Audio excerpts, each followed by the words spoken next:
All right, so everything that we're going to be doing from for the next probably 2 weeks is going to be dealing with the American Revolution.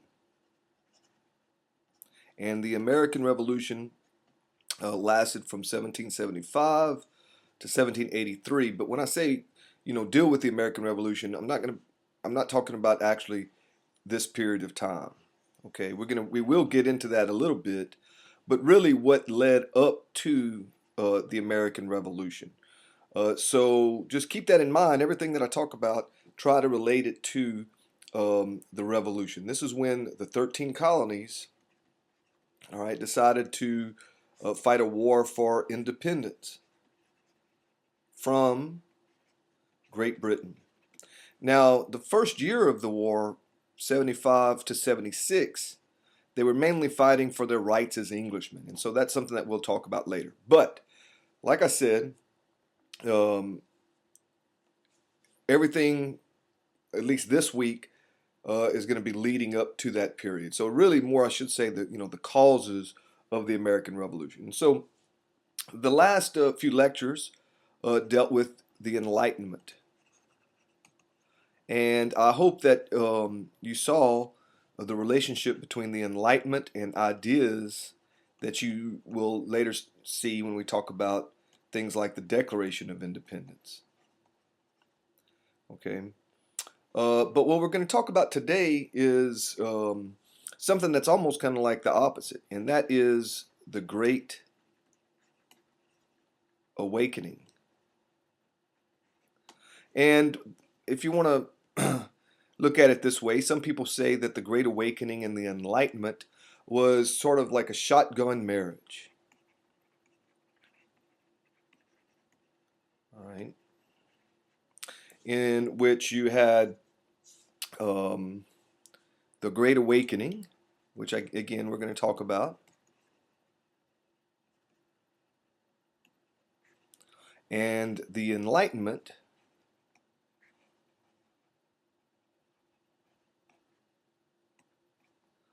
and they really kind of come together,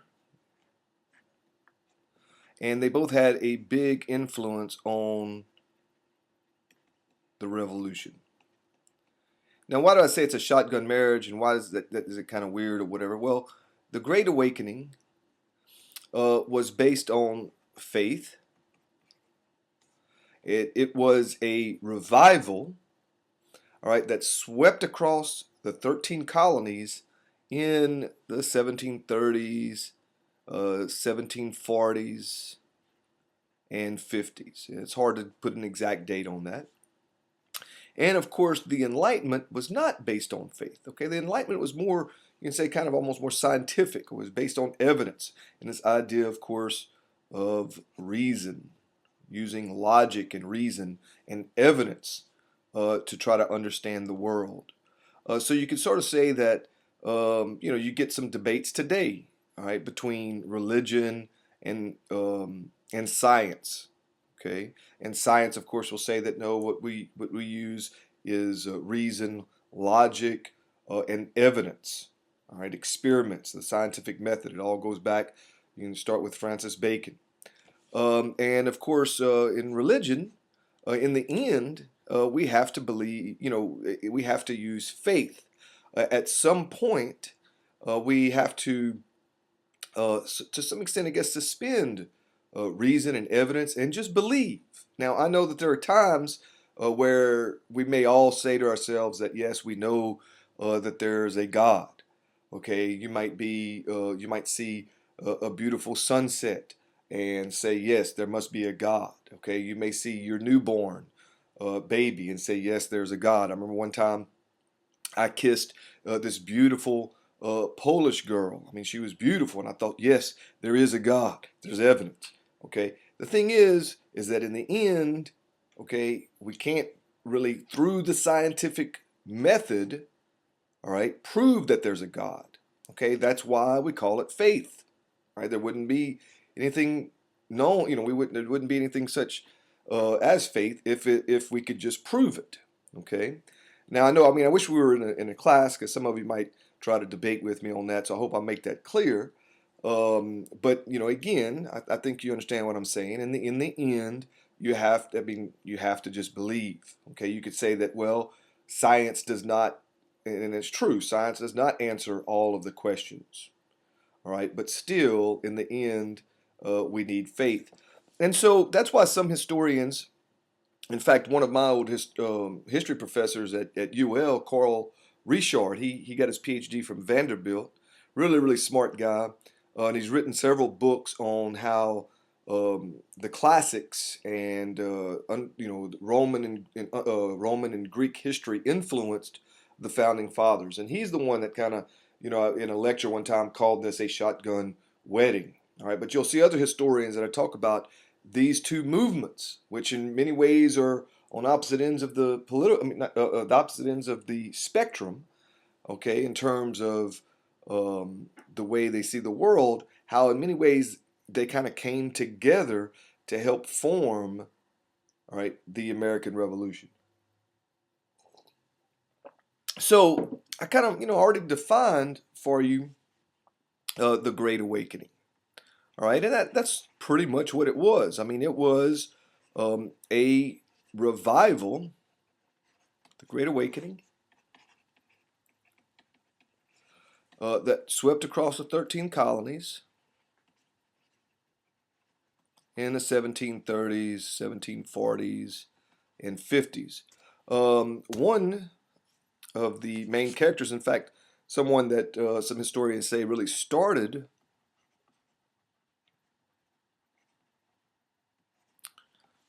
the Great Awakening, was a guy by the name of Jonathan Edwards, and this is him right here. And Jonathan Edwards was kind of like this fire and brimstone type preacher.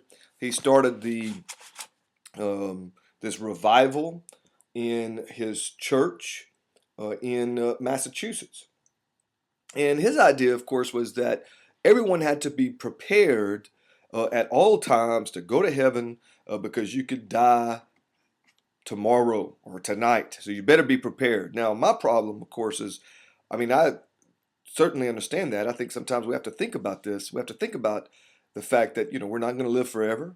And, my problem is, though, sometimes is that I'm like, well, I might die tomorrow, so I might as well do that. Okay, I'm Catholic, for example, and during Lent, Catholics don't, they used to not eat meat at all, but usually on Fridays, we don't eat meat. So the other day, I was really wanting a steak, and I kept thinking, it's like, yeah, but what if I die tomorrow? I won't be able to have that steak. But I resisted, and instead, I really sacrificed, and I went and ate some sushi. Sushi. It was very good, but it was kind of expensive, so I'm going to be eating some bologna this week. Anyway, not to make light of this, Jonathan Edwards, like I said, kind of preached this sort of revival style preaching, and told everyone, like, look, you better be prepared because you never know what's going to happen. Um, he was a great orator, but he wasn't someone that was going to sort of holler at you. All right, he used very vivid words. He had a very sincere delivery, and he did his best. And then this is kind of goes along with the spirit of the times. This is there's there's a German word that you may have heard before called the Zeitgeist, which is the spirit of the times. And certainly during that time, the Zeitgeist kind of followed, or people believed very strongly in logic. Okay, this kind of, again, came from Enlightenment thinking. And so he used some of that in his preaching. He wrote a book, and you don't have to remember this, of the Freedom of the Will in 1754, which was published in a lot of different languages around the world. And he defended Calvinism. Actually, some argue better than Calvin himself. And Edwards' brand of emotional religion was new to American religion.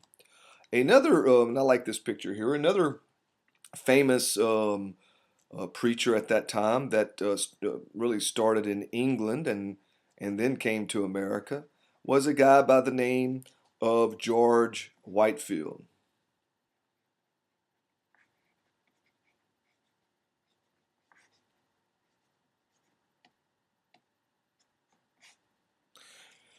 Now, George Whitefield was an Oxford graduate, so he was a smart guy. Son of an English, his mother, owned a bar basically, and he really brought the Great Awakening, you might say, to its peak. Um, and he was inspired by Jonathan Edwards, and so he made this long tour around the American colonies preaching. And one of the things that I really like a lot about George Whitefield is that he was very, you might say, open-minded when it came to different denominations of Christian religions, maybe not of all religions, but of Christian religions. And he believed that regardless of what denomination you belonged, if you loved the Lord Jesus Christ, then you were good. He considered other denominations as legitimate. In other words, he declared, quote, "Oh, that the partition wall were broken down and we all with one heart and mind could glorify our coming Lord and Savior Jesus Christ." So so these are just two examples. I mean, there's a lot written about the Great Awakening, okay? And so what I want you to remember though, and again, every lecture I'm going to try to show a connection to whatever I'm talking about and the move towards independence from Great Britain. So, what were the effects? And on your next test, I can't guarantee this, but on your next take home test, you're probably going to have um, a identification on the Great Awakening. So the effects of the Great Awakening.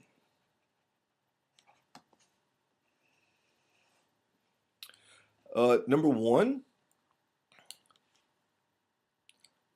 it was during this time that you see a lot of colleges established in the 13 colonies. All right. Up until 1740, only 3 American colleges had existed. Okay, Harvard. Okay, and it had been established for the training of Congregationalist ministers. And this was like I think when was Harvard? Let me think. Harvard. It was, I think, in the 1630s. I think that it was founded. So it's pretty old. I don't remember the exact date. Maybe 1636, something like that. Also, before this time, you had the College of William and Mary, which was in the 1690s. Um, and there was one more, of course, Yale. But then after this, after the Great Awakening, what the Great Awakening really did, like I said, was spur the establishment of colleges all over, especially in the Northeast, but also in places like in Pennsylvania and that in that area as well. We consider that the Northeast, but it's not really the Northeast. For example, the College of New Jersey, which was established by the Presbyterians, that became Princeton. The King's College by the Anglicans in New York, that became Columbia. The College of Rhode Island by the Baptists, that became Brown. Queen's College in 1766, which became Rutgers. I'm just kind of reading some of these. Don't think I have all these memorized. But that just kind of gives you an idea. I mean, there is some connection, and there's historians that have, argued very strongly that uh, these colleges emerged largely as a result of the Great Awakening, because that many of them had, they'd been established, to train ministers or whatever. In a lot of things in history, however, you can find other historians that might debate that. The second effect of the Great Awakening was the further growth of religious toleration. Oftentimes, for whatever reason, if you have two religions, say even in a town or in a country, they're not going to get along well. But if you have 30, somehow, for whatever reason, they get along better. I think it's because you might have people in your own family that is like, Catholic, and you have somebody else that's Pentecostal and somebody else that's Baptist in your, extended family, and so you tend to get along and more open. You're more open to other religions, and so because the Great Awakening kind of created a lot of actual splinter groups, even though we talked about George Whitefield, wanting those denominations to fall down. Nonetheless, in some weird ways, this created more religious toleration. Okay, and the most important. Okay, let me go back to slideshow here, because the most important effect of the Great Awakening, and just to make sure you know how important this is, let's get some kind of weird color here. Well, that's almost too light here. We'll do it in blue. So this is very important.